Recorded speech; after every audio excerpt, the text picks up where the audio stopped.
শুভ বিকেল। প্রথমেই আমি আমাদের শ্রদ্ধেয় সভাপতির সাথে একগুচ্ছ লাল গোলাপ দিয়ে শুভেচ্ছা বিনিময় করতে চাই। এরপর আমি শুভেচ্ছা বিনিময় করতে চাই অত্র অনুষ্ঠানের এবং অত্র বিদ্যালয়ের প্রধান শিক্ষক সাহেবের সাথে।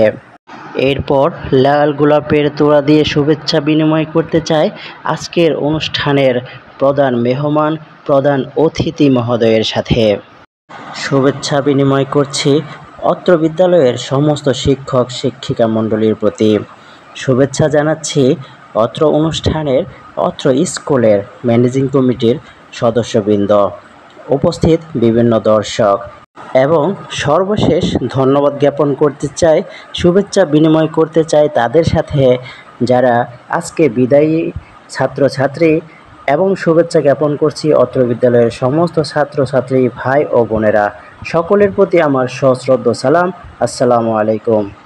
পরিশ্রম ছাড়া কোনো জাতিই উন্নতি হতে পারেনি এবং জীবনে উন্নতি করতেও পারবে না। তাই পরিশ্রম সৌভাগ্যের প্রসূতি। একটা মানুষকে প্রতিষ্ঠিত হওয়ার পিছনে বিভিন্ন ধাপে ধাপে তাকে বিদায় নিতে হয়েছে।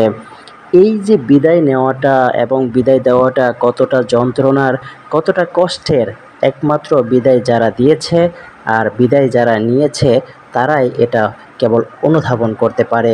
অন্য বাকিরা যারা আছে তারা এটা অনুধাবন করতে পারে না। আমরাও জীবনে সফল হতে চাই, প্রতিষ্ঠিত হতে চাই, এজন্য আমাদেরকেও বিদায় নিতে হবে প্রতিটা স্টেপ থেকে।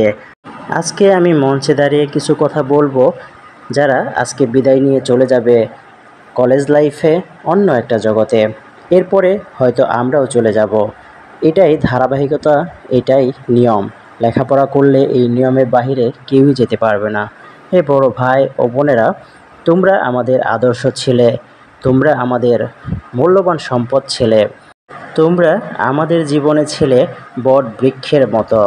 সারা জীবন বা সারা বছর ছায়া দিয়ে গিয়েছ, আমাদের বিপদের কথা শুনলেই পাশে এসে দাঁড়িয়েছ, কথা দিয়ে, উপদেশ দিয়ে বা বিভিন্নভাবে আমাদেরকে সহায়তা করেছ। এগুলো আমরা কখনো ভুলতে পারবো না।